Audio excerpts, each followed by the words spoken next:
ผลสำเร็จของประชุมใหญ่ผู้แทนองค์คณะภาคของว่าการสำนักงานนายกรัฐมนตรี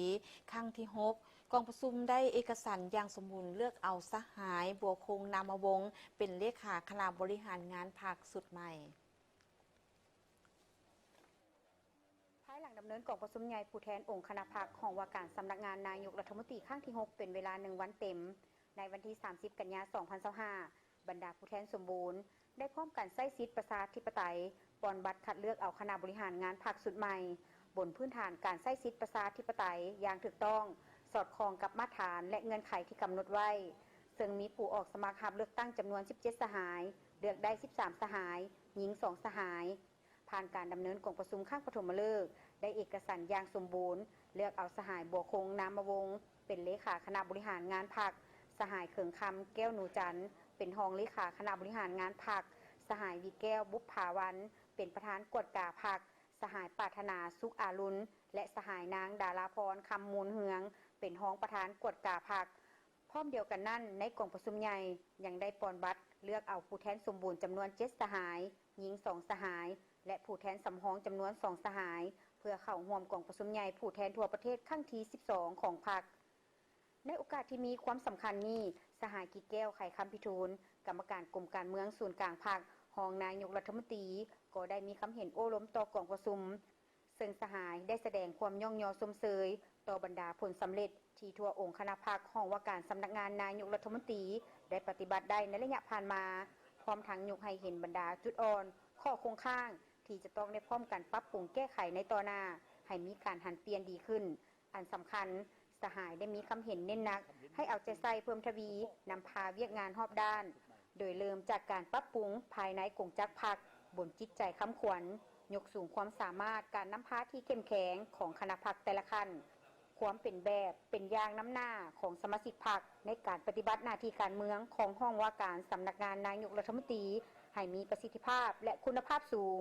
เว้ารวมเว้าเฉพาะให้ถือสำคัญและเอาใจใส่การก่อสร้างพรรคทางด้านการเมืองแนวคิดปรับปรุงยกสูงความเชื่อมั่นอย่างตายใจ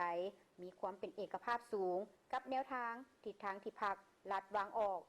บนพื้นฐานสร้างความตัดสินใจเด็ดเดียวจัดตั้งให้ปรากฏผลเป็นจริงอยู่แห่งความตื่นตัวฝึกฝนหล่อหลอมตนเองของสมาชิกพรรคด้านคุณธาตุการเมืองคุณสมบัติศีลธรรมปฏิบัติความรู้ความสามารถแบบแผนวิธีนำพาและแบบแผนวิธีเฮ็ดเวียกเอาใจใส่อย่างจดจ่อต่อการก่อสร้างพรรคทางด้านการจัดตั้งโดยปฏิบัติเข้มงวด5หลักการ3ทิศนำของพรรคตั้งหน้าปรับปรุงแบบแผนวิธีนำพาขององค์คณะพรรคเป็นต้นนำพาด้วยแนวทางและระเบียบกฎหมายติดพันกับการขยายความเป็นแบบอย่างนำหน้าของพรรคอยากมีคำเห็นเน้นตื่มเฉพาะต่อบรรดาสายคณะพรรคสุดใหม่ดังนี้ 1. ให้คณะบริหารงานพรรคสุดใหม่จัดตั้งพันขยายมติกองประชุมใหญ่ครั้งนี้ให้เป็นโครงการเป็นแผนงานหันเป็นรายละเอียดสอดคล้องกับตัวจริงและสามารถจัดตั้งปฏิบัติให้เกิดเป็นจริงได้จัดตั้งการเผยแพร่เพื่อเข้าใจเสื่อมซึมโดยเริ่มจากคณะบริหารงานพรรคลงไปถึงคณะพรรคแต่ละขั้นสร้างความรับรู้เข้าใจและเป็นเอกภาพสูงถนัดทัศนะและการกระทำตัวจริงยู่แห่งขบวนการเพื่อสร้างการหันเปลี่ยนอย่างแข็งแรงลึกซึ้งรอบด้านในเวียกงานเส้นในการหับใส่รัฐบาล 2. ให้ฮีบห้อนแบ่งความผิดชอบภายในคณะบริหารงานพรรคคณะประจำพรรคให้ละเอียดจะแจ้งต้องยึดมั่นและปฏิบัติเข้มงวดหลักการระบอบแบบแผนวิธีนำพาของพรรครับผิดชอบโดยตรงต่อผลได้ผลเสียของเวียกงานที่ถูกมอบหมายทั้งยกสูงความเป็น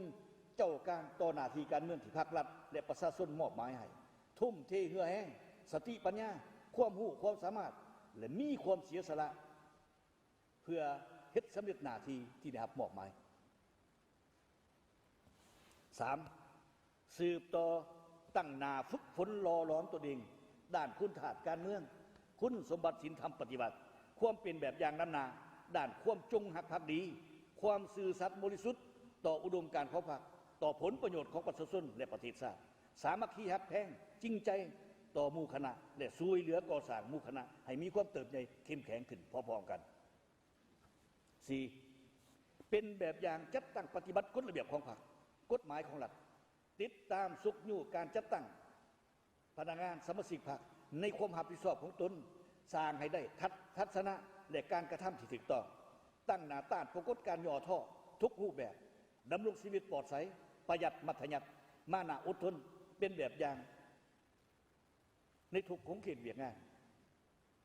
พร้อมกันนี้ก็หลีกเลี่ยงที่สุดพญาตาญาสิทธิ์สร้างกลุ่มก้อนจุ่มเชื่อเสื้อสายคนเจ้าคนคอยสร้างผลประโยชน์กลุ่มก้อนพรรคพวกที่จะกระทบต่อบทบาทอิทธิพลและความเสื่อมันของมหาชนของประชาชนต่อการนำพาของพรรค พร้อมนี้สหายกิจแก้วไขคำพิทูลยังได้เน้นอีกบางด้าน เป็นต้นเพิ่มทวีการคุ้มครอง ติดตาม กวดกาและปฏิบัติวินัย ต่อพนักงานอย่างถูกต้องเข้มงวด ลงลึกเวียกงานการเมืองแนวคิด ศึกษาอบรมสมาชิกพรรคพนักงานให้มีลักษณะตั้งหน้าและเข้มแข็งกว่าเก่า สร้างความสามัคคีและมีการค้นคว้าปรับปรุงวิธีการเฮ็ดเวียกให้แทนเหมาะกับสภาพตัวจริง ในแต่ละระยะติดพันกับการก่อสร้าง และฝึกอบรมพนักงานให้มีความรู้ความสามารถ มีความยุติธรรม มีน้ำใจเสียสละ มีคุณธาตุการเมือง คุณสมบัติศีลธรรมปฏิบัติ มีระเบียบวินัยเข้มงวด เอาใจใส่ปรับปรุงกงจักรการจัดตั้งให้กระทัดรัดเข้มแข็ง มีประสิทธิภาพ หันเป็นทันสมัย ไปเคียงคู่กับการปรับปรุงนิติกรรม ระเบียบการต่างๆ ให้หัดกลุ่ม ปรับปรุงกลไกประสานงานให้คล่องตัวว่องไว เอาใจใส่สร้างและปรับปรุงโครงการดำเนินงาน แผนการเคลื่อนไหวเวียกงานของรัฐบาล นายกรองนายกรัฐมนตรี แต่ละระยะให้ละเอียดและสอดคล้องกว่าเก่า ติดตามกฎการจัดตั้งปฏิบัตินิติกรรมต่างๆ ให้เป็นไปในร่วงเดียวกันกับแผนของรัฐบาล ยกสูงความสามารถ เป็นเสนาธิการสวยนายก บรรดารองนายกรัฐมนตรี และด้านเวียกงานอื่นๆอีก เสือแน่ภายใต้การชี้นำพาของคณะพรรคสุดใหม่ จะเฮ็ดให้เวียกงานดังกล่าว มีผลสำเร็จตามแผนที่วางไว้